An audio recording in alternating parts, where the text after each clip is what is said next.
నమస్కారం ఈటీవీ 360కి స్వాగతం. ముందుగా ప్రధాన అంశాలు.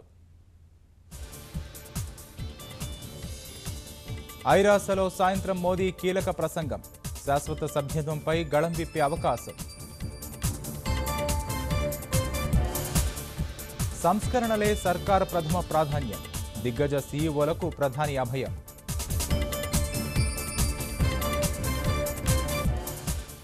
మక్కా మృతుల్లో 14 మంది భారతీయులు, మరో 13 మంది క్షతగాత్రులని కేంద్రం ప్రకటన.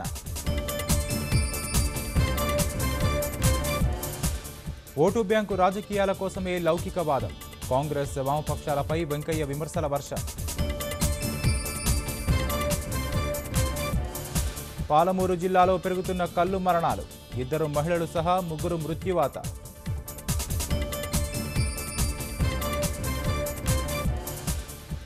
వరంగల్లో స్వైన్ ఫ్లూ కలకలం.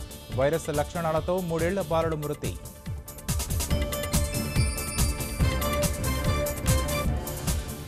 రాష్ట్రమంతటా బక్రీద్ వేడుకలు.